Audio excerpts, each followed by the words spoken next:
Partie 1.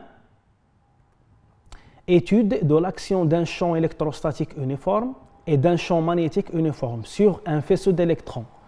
Thomson, physicien anglais, étudia l'action d'un champ électrostatique uniforme et l'action d'un champ magnétique uniforme sur un faisceau d'électrons homocénétique de vitesse constante V0 pour déterminer la charge massique E sur M de l'électron avec M la masse de l'électron et E la charge élémentaire. On se propose dans cette partie de déterminer ce rapport en se basant sur deux expériences. On considère que le mouvement de l'électron se fait dans le vide et que son poids n'a pas d'influence sur le mouvement. L'expérience 1. Un faisceau d'électrons produit par un canon, ici, un électron arrive en haut avec la vitesse V0 égale à V0 suivant I en haut et alors se mit en cours de son mouvement le long de la distance D à l'action d'un champ électrostatique E. Donc voilà le champ électrostatique, il est entre les deux plaques P et P'. Uniforme créé par deux plaques P et P' orthogonales au plan OXY. Voilà. Donc ces deux plans-là, ils sont orthogonales au plan OXY. De distance L, voilà la distance qui sépare les deux plaques. On désigne par U la différence de potentiel du potentiel de la plaque P moins le potentiel de la plaque P'. Et D, la distance entre I et O'. Le mouvement de l'électron est étudié dans le repère orthonormé ROIGK associé à un référentiel terrestre supposé galiléen. On prend l'instant où l'électron passe par O comme origine des dates. Donc l'électron sort en haut à l'instant t égale à 0. La question 1.1. Montrer que l'équation de la trajectoire du mouvement de l'électron dans le repère OIGK s'écrit sous la forme de Y égale à E fois U sur 2LMV carré fois X carré. Bien. Donc on passe maintenant à la correction. Mais d'abord, on va parler un petit peu sur la force de Coulomb. La force de Coulomb, ou bien la force électrostatique, notée FE, vecteur FE égale à Q fois le vecteur champ électrostatique. Et le vecteur champ électrostatique est dirigé toujours vers les potentiels décroissantes. Donc voilà le sens de E, c'est de la plaque P vers la plaque P'. E et Q, la charge. Si Q est positive, la force, le vecteur force électrostatique et le vecteur champ électrostatique ont le même sens. Mais si Q est négative, le sens de F et E ont deux sens opposés. Puisque l'électron est négatif, donc la force Fe égale à moins E fois le vecteur champ électrostatique. On voit ici que moins E est négatif, donc le sens de la force de Coulomb est dans le sens opposé de E. Donc voilà le sens de la force électrostatique, Fe. Bien, on prend le système étudié 1. On va d'abord définir les conditions initiales. Les conditions initiales.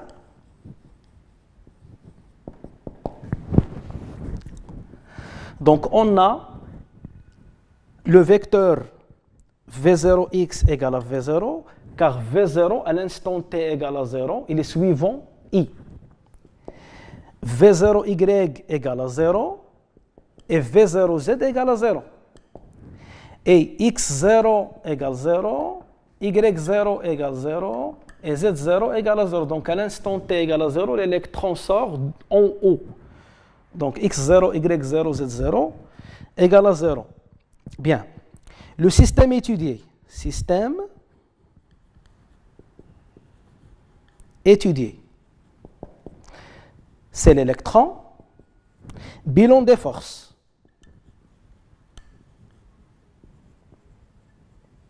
Donc il y a deux forces, mais le poids est négligeable devant la force électrostatique. Donc il n'y a que la force électrostatique, Fe. La force électrostatique. Bien. Donc, en appliquant la deuxième loi de Newton, appliquons la deuxième loi de Newton. La somme des forces extérieures égale la masse fois l'accélération hg. Puisqu'on a une seule force, donc la force électrostatique, notée Fe, égale à la masse fois l'accélération hg. Et puisque la force électrostatique égale à moins E fois E, donc moins E fois E, le vecteur champ électrostatique, égale à la masse fois le vecteur d'accélération hg. Donc on aura le vecteur hg égale moins E sur la masse fois le vecteur champ électrostatique. Bien. Après, on va projeter ces deux vecteurs dans le repère ROIGK. Bien. Maintenant, on va passer à la deuxième étape, c'est la projection. La projection sur les trois axes OX, et OY et OZ. Bien. Donc le vecteur AG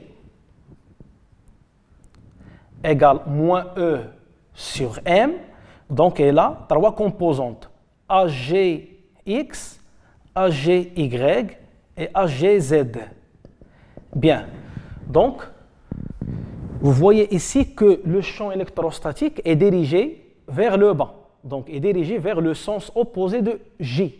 Donc, E, il est suivant moins J. La projection de ce vecteur-là est nulle par rapport à l'axe OX. Donc, ici, c'est égal à 0. Ici, c'est égal à moins E. Car E est dirigé, ou bien suivant moins J. Moins E fois moins E sur M donne E sur M fois le champ électrostatique E. Et du même, la projection sur K, et K OZ est perpendiculaire au plan OXY, donc donne 0. Bien. Et on a aussi AGX, c'est la dérivée de vecteur suivant x par rapport au temps qui est égal à 0. AGY égale à dVy sur dt égale E sur M fois E. Et AGZ égale dVz sur dt qui est égal à 0. Bien, on va faire maintenant les primitives de ces trois composantes. Donc, puisque dvx sur dt égale à 0, le vecteur, le module de vx, ou bien la composante vx égale à une constante. Bien, primitive par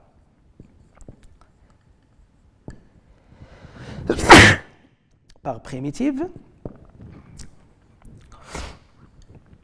Vx de t égale à une constante K1, puisque dvy sur dt égale à E sur M fois E, ce terme il est constant, donc devient E sur ME fois T. Donc Vy de t égale E sur M fois E fois T. Et du même pour Vz égale à la constante 3. Ici, il y a la constante 2. D'après les conditions initiales, on a V0x égale à V0, et V0y égale à 0, et V0z égale à 0. Donc la constante K1, ce n'est que V0, la constante K2, c'est 0, et la constante 3 égale à 0. Bien. Donc égale V0 ici, égale E sur M fois E t, et puisque la constante 3 égale à 0, donc la vitesse par rapport à l'axe OZ égale à 0. Et on a aussi Vx de t égale à dx sur dt, qui est égal à V0. Et Vy de t égale à E sur M fois ET, Vz de t égale 0. Donc par primitive,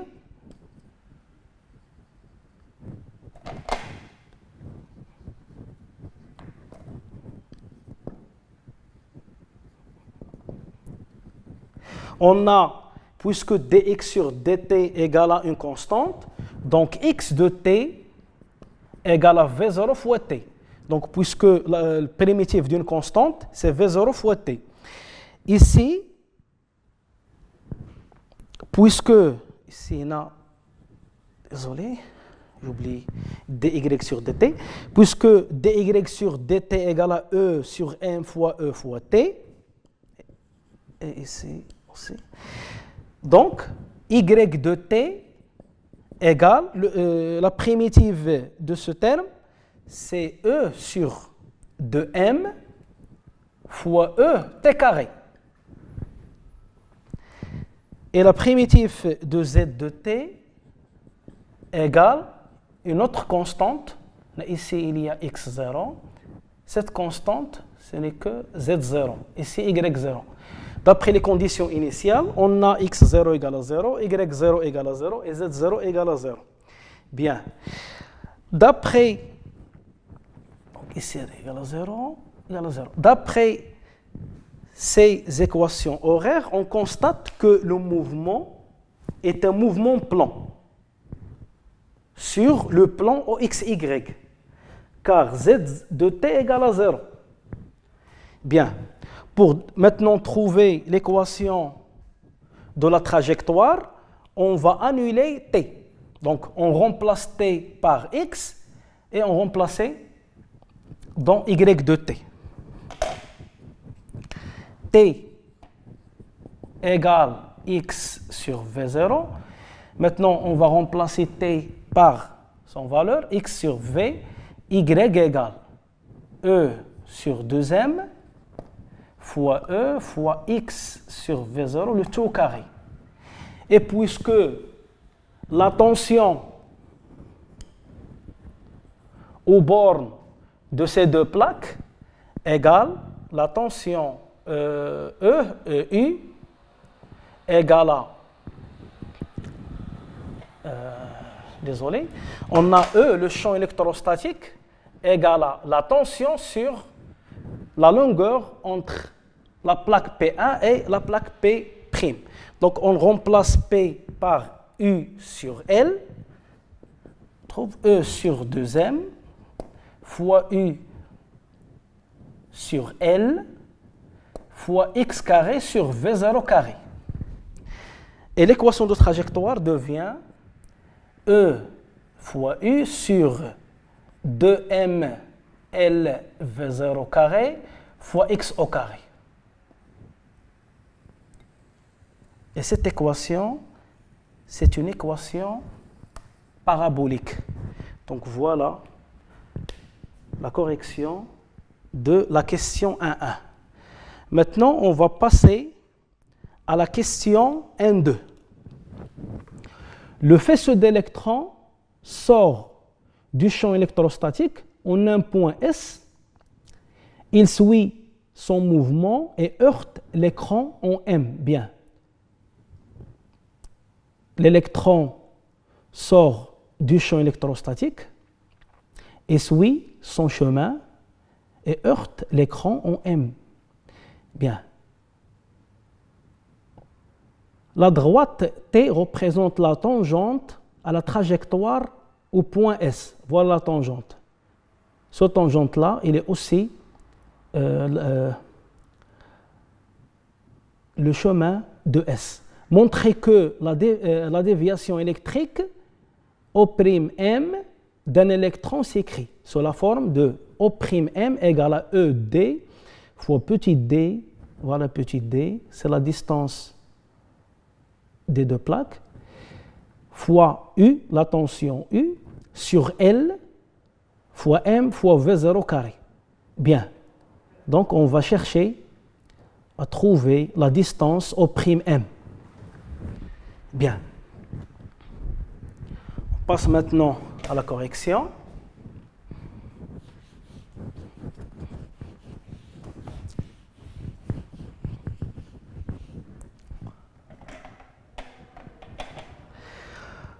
Donc, on a I. Je fais ici un angle alpha. Donc, je prends ce triangle-là, I, O'M, c'est un triangle rectangle en O'M. 1, 2. La tangente de alpha,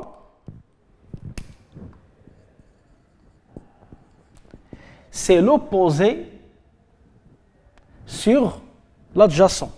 C'est O'M sur l'adjacent, c'est O'I, c'est D. Bien.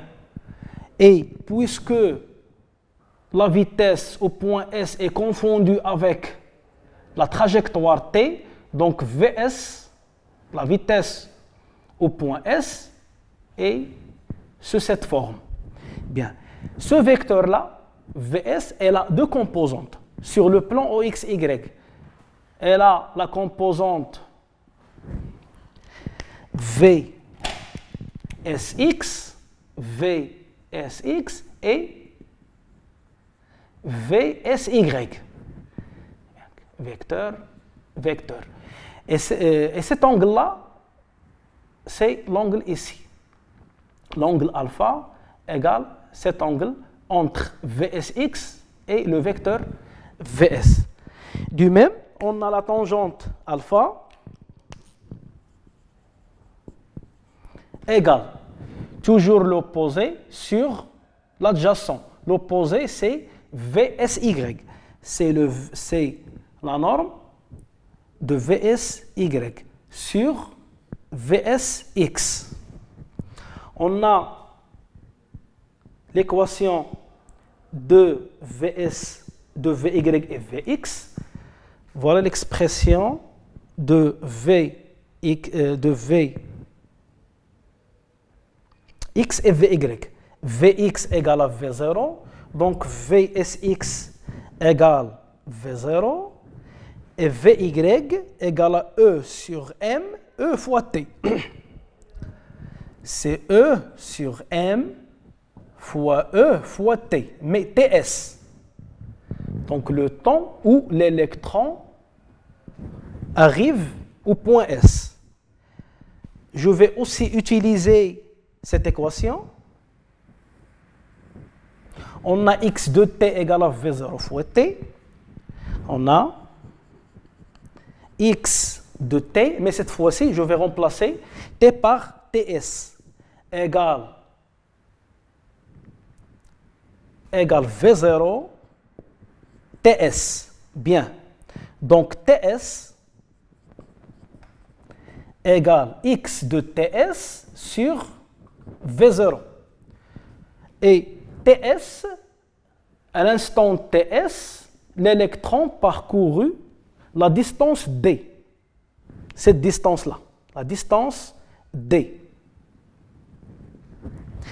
Donc X de TS, ce n'est que D sur V0. Bien, je vais par la suite remplacer TS par son expression ici, et je trouve la tangente de alpha égale VSY sur VSX égale E sur M fois E fois TS, c'est D sur V0, le tout sur V0.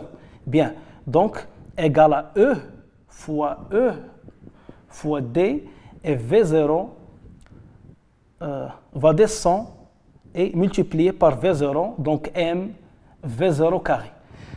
Donc la tangente de alpha égale à E fois E D sur M0 V0 carré.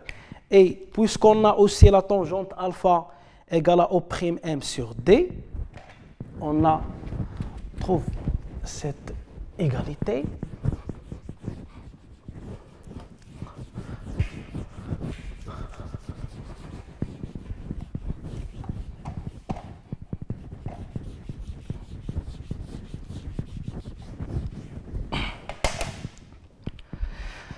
La tangente de alpha égale à O'M, c'est la déviation électrique sur D, cette distance-là, égale aussi E fois D sur la masse fois V0.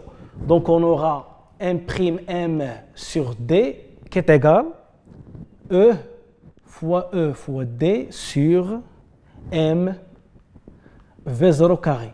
Donc la déviation électrique, ce n'est que E fois D, puisque E, le champ électrostatique, égale la tension sur la longueur qui sépare les deux plaques. Donc je vais remplacer ici E par la tension sur L. C'est U fois D sur L. Donc L, ça va descendre sur le dénominateur M, L, V0 carré. Donc voilà l'expression de la déviation électrique. Bien, maintenant, on va passer à l'expérience 2. Voilà l'expérience 2. Le faisceau d'électrons arrive en haut avec la vitesse V0 égale à V0 suivant I. Donc, il est toujours les électrons issus en haut avec la vitesse V0 qui est suivant I. Et soumis en plus du champ électrostatique précédent à un champ magnétique uniforme B orthogonal à E. Donc cette fois-ci, on a deux champs. Il y a le champ électrostatique et il y a aussi le champ magnétique. Bien, on fixe l'intensité du champ magnétique sur la valeur B égale à 1,01 millitesla. Le faisceau d'électrons heurte alors l'écran en O'.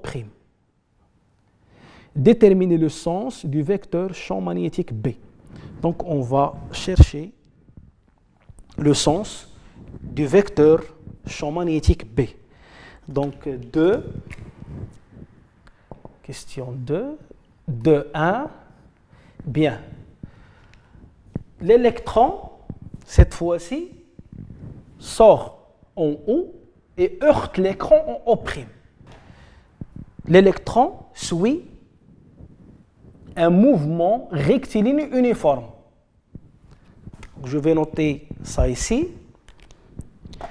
Puisque l'électron sort en haut et heurte l'écran en O', l'électron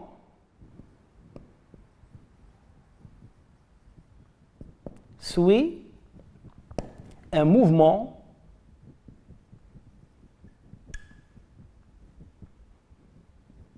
rectiligne uniforme.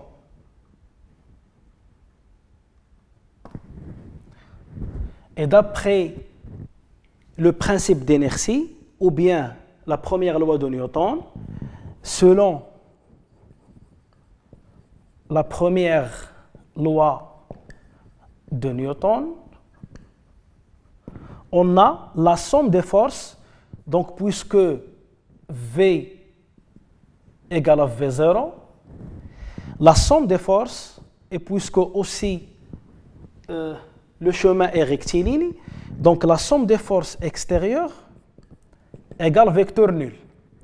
On a cette fois-ci deux forces, on a trois forces, mais on néglige toujours le poids. On a deux forces, la force électrostatique et la force magnétique, égale vecteur nul. La force magnétique, je vais noter ici un petit cercle B. Mais B, le sens du champ, de champ magnétique, est-ce qu'en avant, en haut ou bien en arrière? On voit ça dans cette question. Attention, la force magnétique, le vecteur force magnétique égale moins la force, moins le vecteur de la force électrostatique. Et puisque la force électrostatique est dirigée suivant J, donc égale moins E, F, puisque FE il est suivant J, donc éliminer là. Le sens de la force magnétique il est suivant moins J. Suivant moins J. Bien. La force magnétique il est suivant moins J. Car FE et FM, ils ont deux sens opposés. Donc FM, je peux écrire ici FM, le sens de FM, c'est moins FM suivant J. Donc pour trouver le sens du champ magnétique B, on va utiliser la technique des trois doigts de la main droite. Bien, la technique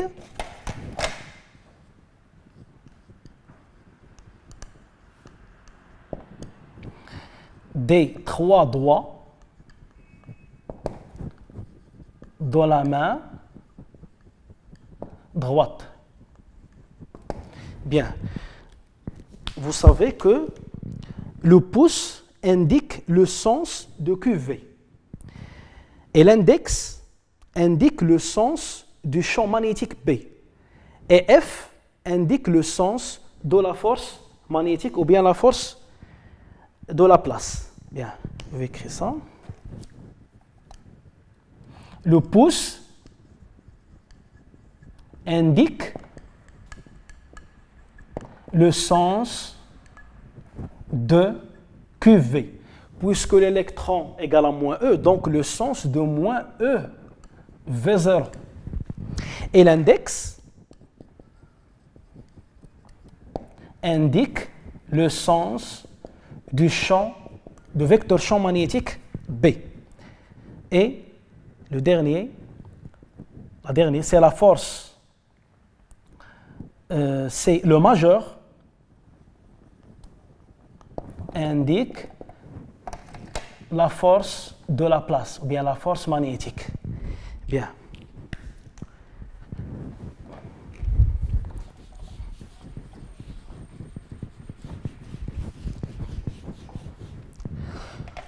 On a déjà dit que le pouce indique le sens de moins E V0. Bien. Voilà le sens de moins E V0. Voilà le sens de V0. Mais moins E V0, voilà le sens de moins E V0. Et puisque Fm, il est vers le bas, ça veut dire il est suivant moins J, donc E, on voit que B, il est dirigé en arrière du plan. Il est dirigé en arrière du plan. Donc voilà, moins EV, la force magnétique, et le champ magnétique B, il est dirigé en arrière du plan. Donc il est suivant moins K. Donc, le vecteur champ magnétique égale moins B, la norme de ce vecteur, suivant moins J. Attention. Donc, B, il est suivant moins G car il est en arrière du plan, moins K plutôt. Okay. le vecteur K. Bien. Maintenant, on va passer à la question de 2. Exprimer la vitesse des électrons en fonction de E et B. Donc, c'est très simple, cette question.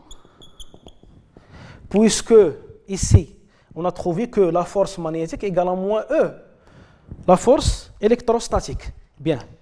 Donc, d'après la question de 1, on a Fm, le vecteur Fm égale à moins Fe, vecteur. Donc, la norme de la force magnétique égale la norme de la force électrostatique. Ils ont même module. La force magnétique égale E fois V0 fois B. Et la force électrostatique égale à E fois U. Donc je vais annuler ici ou bien simplifier par E et je trouve que V0 égale à E sur B. Donc voilà la relation reliant les deux champs. La vitesse égale à E sur B. Il ne reste que la question 3, déduire l'expression de E sur M en fonction de B, U, D, L et D et O'M, calculer E sur M. Donc d'après, bien, je vais ici supprimer, effacer un tableau et je vais utiliser cette relation-là. Bien, on a trouvé que V0 égale à E sur B. Donc je vais remplacer V0 par E sur B. Et je trouve la déviation, donc dans la question 3, la déviation électrique égale à E fois D fois la tension fois petit d sur M, L, puisque V0 égale à E sur B, donc égale à E sur B, le tout au carré. C'est E, D, U, D, le champ magnétique B va partir en numérateur, B0, et puisque E égale à la tension sur la longueur, le tout au carré, je vais simplifier ici L par L, et la tension par la tension, donc O'M égale E, D, U, non. C'est petit d fois b carré sur L avec L, et ce L-là va transférer ici, c'est MU. Donc pour trouver E sur M, on va permuter ces termes. Donc on aura ici O'M fois U égale la distance D fois petit d fois le champ magnétique B carré fois L. Voilà l'expression de E sur M. Application numérique, E sur M égale. Donc puisque O'M égale à 5,4 cm, donc ici c'est 5,4 10 puissance moins 2. La tension aux bornes de ces deux plaques égale à 1200, donc fois 1200. Sur la distance D égale à 30 cm, c'est 0,3, fois la distance petit d égale à 6 cm, 0,6 et 0,6, fois 1,01 10 puissance moins 3 Tesla, attention, le tout au carré, moins 3, et L égale à 2 cm, donc fois 0,02 cm. Donc calculez ça par la calculatrice. L'unité de E sur M, c'est le coulomb, kilogramme, moins 1. Et la séance est terminée. À bientôt.